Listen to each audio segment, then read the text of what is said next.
Саламатсыңарбы? Biz botanika предметинен өсүмдүктөрдүн ички түзүлүшүн окуп үйрөнүүнү улантабыз. Бүгүндөн баштап тыкандар жөнүндөгү окууну, изилдөө окууну баштайбыз. Тыкан деген эмне? Ал кандай өзгөчөлүк, кандай кызматтарды аткарат, кандай болуп бөлүнө тургандыгы жөнүндө бүгүн маалымат беребиз. Бизге белгилүү өсүмдүктөр дүйнөсү узак эволюциялык жолду басып өткөн. Алар биринчи тиричилик пайда болгондо сууда пайда болуп, негизинен бир клеткалуу, колониалдык, анан көп клеткалуу, бирок денеси органдарга, тыкандарга адистенбеген формасында жашашкан. Андай өсүмдүктөрдү төмөнкү түзүлүштөгү деп же болбосо таллоомдуу өсүмдүктөр дешет. Өсүмдүктөрдүн кургактыкка чыгышы менен алардын денеси эки түрдүү чөйрөдө жашоого дуушар болгон.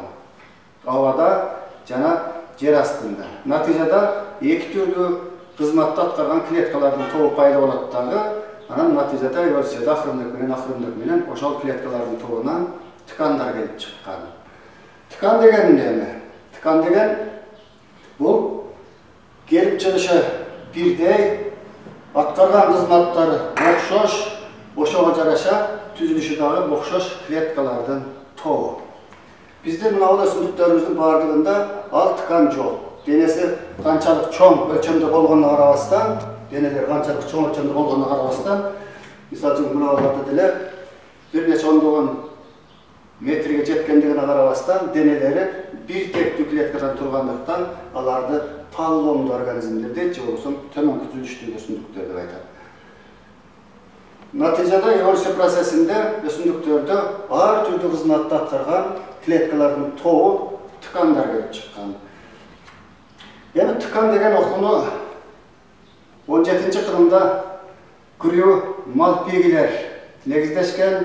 Алар 1670-жылдары алар тыкан деп клеткалардын формасына карап бөлүшкөн. Эгерде клеткалар тоголок, узун туурасы бирдей болсо, паренхималык, ал эми узуну туурасынан бир эсе ашып кетсе, андай клеткалардын тобун прозенхималык тыкан деп айтышкан. Башка айтканда, булардын классификациясы негизинен клетканын формасына карап гана бөлүнгөн. Кийинчерээк Ван Тиген өзүнүн классификациясын сунуштайт тыкан жөнүндөгү окууну негиздеп жүргөн учурда. Ал тыкандарды, өсүмдүктүн денесиндеги тыкандарды негизинен эки топко бөлөт. Тирүү тыкандар, өлүү тыкандар деп. Бул өтө жасалма болгон. Себеби жылдын башында, сезондун башында тирүү тыкандар деп эсептелген тыкандар күзгө келгенде алар баягы кызматын аткарып бүткөн болсо, өлүү клеткаларга айланат дагы экинчи топко өтүп калган. Ошондуктан бул классификацияны биз жасалма классификация деп эсептейбиз. Баягы аткарган кызматына карап сакс 3 топко бөлөт. Жауучу, өткөрүүчү жана негизги деп. Атынан белгилүү болуп тургандай, жауучу тыкандар өсүмдүктүн денесин жаа коргоп турат. Өткөрүүчү тыкандар заттарды жогору төмөн карай өткөрөт. Ал эми негизги тыкандар өсүмдүктүн денесинин калган бөлүгүнүн баардыгын толтуруп турат. Бул жерде дагы сакс ошол өткөрүүчү тыкандарды эки топко бөлгөн. Жогору карай өткөрүүчү жана төмөн карай өткөрүүчү деп. Мындан бир нече убакыт кийин дебары тыкандарды, өсүмдүктүн денесиндеги тыкандарды келип чыгышына карап эки топко бөлөт. Биринчилик тыкандар, экинчилик тыкандар деп. Биринчилик тыкан деп баягы эң биринчи пайда болгон меристема же болбосо пайда болуш тыкандардан келип чыкса, алардын баардыгын биринчилик деп, кийинчерээк башка тыкандардын эсебинен келип чыкса, тыкандар аларды экинчилик деп бөлгөн. Ошондой эле 19-кылымдын 70-жылдарына келгенде Швенденер жана Габерландтар дагы өздөрүнүн тыкандарды классификациясын сунушташат. Алар негизинен тыкандарды аткарган функциясына карап бөлүштүрүүгө аракет кылышкан. Бирок алардын классификациясында бир топ нерсе эске алынбай калган. Же болбосо алардын классификациясын биз толугу менен кабыл ала турган болсок, кээ бир нерселерди түшүндүрүүгө болбой калат эле. Мисалы үчүн ал жерде көрсөтүп турат. Мисалы, кээ бир тыкандар көп кызмат аткарышат. Анда бир тыканды бир нече топко киргизип коюш мүмкүн. Екінші дағы bir özgöçölüğü, кейбір tıkanдар өсімдіктің өмірінде қызматын алмаштырышады. Başında bir қызметті атқарса, кейін өсімдіктің өмірінің аяғында başka қызметті атқарып қалышы мүмкін. Üçüncüsü, кейде birden қызметті атқарған клеткалар ар жерде шашылып жатышы мүмкін. Ошондуктан бұл Швенденер-Каверландтың классификациясында бірле функциясын негізгі болғанда ткандардың классификациясы да тура емес болып қалмақ. Азыркы мезгилде ткандарды классификациялауда 3, кейде 4 критерияға негізделишет. Бұл жерде көрсөтүлүп турат. Биринчи физиологиялык аткарган кызматына, экинчи түзүлүшүнүн окшоштугуна, үчүнчү тарыхый келип чыгышына, кайдан келип чыккан, кандай клеткалардан келип чыккан. Төртүнчү өсүмдүктүн денесиндеги жайланган ордуна карап, аларды классификациялап башканда ткан болуш үчүн ушул 4 критерияга жооп берсе гана ал толук ткан деген атка туура келет. Өсүмдүктөрдүн денесинде ткандардын бир канча тобун бөлүштүрүшөт. Аларды төмөндөгүдөй топторго биз бөлүштүрөбүз. Пайда алуучу ткандар, жабуу ткандары, өткөрүүчү ткандар, механикалык ткандар, негизги паренхима, бөлүп чыгаруу ткандары, сору ткандары. Алардын ичинен негизги паренхима дагы өзүнчө 3-кө бөлүнүп келет. Ассимиляциялык ткан, запастоочу ткан, анан аэренхима деп.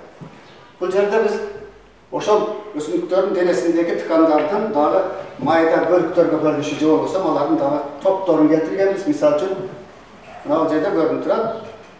Пайда кылуучу ткандар апикалдык, каптал, муунаралык деп дагы бөлүнөт. Аларды биз ар бир тканды окуп үйрөнгөндө биз ошолорду чечмелеп берүүгө аракеттенебиз. Ткан эми азыркы мезгилде өсүмдүктүн денесиндеги ушул ткандарды 2 топко бөлүп коюшат. Туруктуу ткандар, анан кийин убактылуу ткан же болбосо негизги ткан. Булардын ичинен пайда кылуучу ткандар, булар негизинен өзгөрүлмө ткандар келет дагы, калгандары дайым өсүмдүктүн денесинде туруктуу боло турган ткандарга киришет.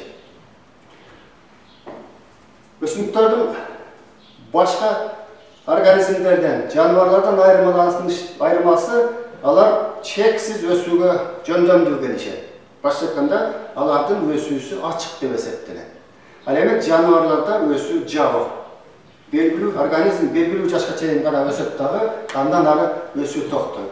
Ал эми өсүмдүктөрдө өсүү өмүрүнүн аягына чейин уланат. Бул өзгөчөлүк алардын өзгөчө пайда кылуучу тканга ээ болушуна байланыштуу. Өсүмдүктөргө гана мүнөздүү болгон өзгөчө пайда кылуучу ткандар деген ткан бар. Алар өсүмдүктүн өмүрүнүн аягына чейин кызмат аткарып, өсүмдүктүн өсүшүн, жооношун камсыз кылат.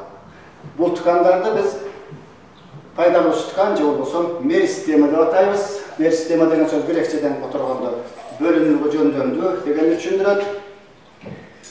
Пайда кылуучу ткандар негизинен өсүмдүктүн өсө турган бөлүктөрүндө, сабактын тамырдын учку бөлүгүндө, муун аралыктарында, анан капталдарында жайгашат. Алар 3 түрдүү багытта өстүрүшөт.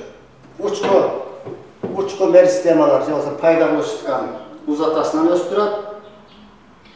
Каптал пайда кылуучу ткандары жоонойтот. Ал эми муун аралык меристема же болбосо интеркалиардык меристема ошол ар бир организмдин органдарындагы муундардын аралыгын узартууга жардам берет.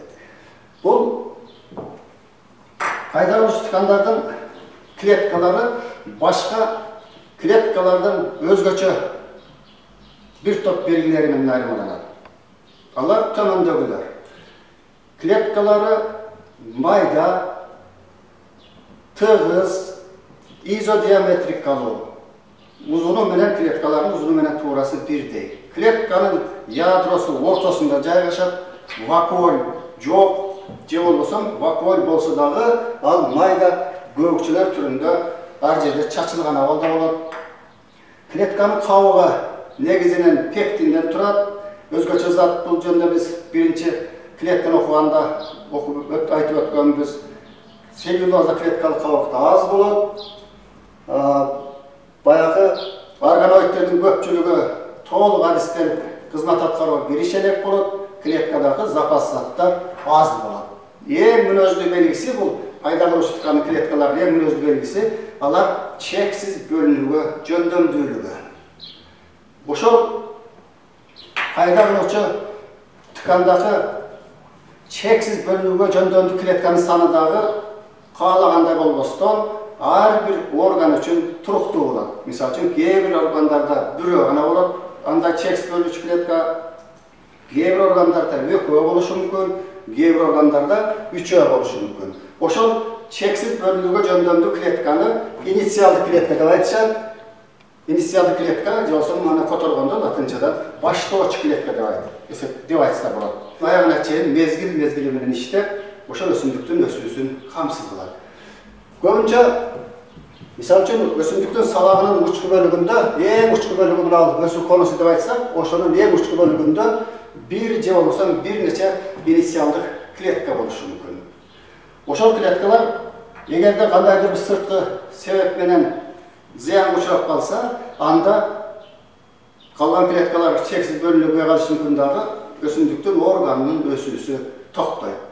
Бул турмушта дагы кээде пайдаланылат. Мисалы үчүн пахтаны чеканкалайт деп эсептешет, деп айтышат. Башканда өсүмдүктүн учку меристемасын алып ташташат. Ошондо инициалдык клетка жоголгондуктан ал узундан өсүшүн токтотот дагы, ал туурасына карап бутактайт. Эми ушул инициалдык клетканын саны тууралуу мен азыр айтып өттүм. Кээ бир өсүмдүктө бирөө, кээ бир өсүмдүктө экөө, кээ бир өсүмдүктө үчөө болушу мүмкүн деп, 3 топ болушу мүмкүн деп. Бул эмнеге байланыштуу? Негизинен бул өсүмдүктөрдүн тобуна байланыштуу болот, анан органга байланыштуу болушу мүмкүн. Мисалы үчүн папоротник сыяктууларда көбүнчө учку меристемада бир гана инициалдык клетка кездешет. Ал эми көпчүлүк гүлдүү өсүмдүктөрдүн органдарында 3 топ инициалдык клетка болот. Кээ бир учурларда, мисалы үчүн сабактын учку бөлүктөрүндө 2 топ инициалдык клетка болот. Ушуга жараша бир канча теориялар бар. Аларды биз өзүнчө дагы карап өтөбүз. Бул пайда кылуучу ткандар негизинен 2 белгиси боюнча классификацияланышат. Биринчи келип чыгышы боюнча, экинчи жайгашкан орду боюнча. Келип чыгышы боюнча пайда кылуучу ткандар биринчилик жана экинчилик деп бөлүнүшөт. Биринчилик пайда кылуучу ткан деп уруктанган жумуртка клеткасы, өсүмдүктөрдө уруктанган жумуртка клеткасы митоз менен көп жолу бөлүнүп меристемалык клеткаларга айланат. Пайда кылуучу ткандын клеткаларына айланат. Анан ушул клеткалар өсүмдүктүн органдарынын белгилүү бөлүгүндө, учтарында, тамырдын учунда, сабактын учунда сакталып калат. Ошону биз айтабыз биринчилик деп. Башка айтканда, эң биринчи пайда болгон түйүлдүктүн клеткаларынан сакталып калган пайда кылуучу тканды биз биринчилик деп айтабыз. Биринчилик пайда кылуучу ткан негизинен тамырдын учунда, сабактын учунда, анан каптал бутактардын учунда жайгашат. Ал негизинен узундан өсүүнү камсыз кылат. Ал эми буга биринчилик пайда кылуучу ткандарга апикалдык меристема, прокамбий, интеркалиардык меристема кирет. Интеркалиардык меристема деген башында биз айтып өттүк эле, ал өсүмдүктөрдүн муундарында жайгашып, муундардын арасында. Ошол муун аралыктардын созулуусуна жардам берет.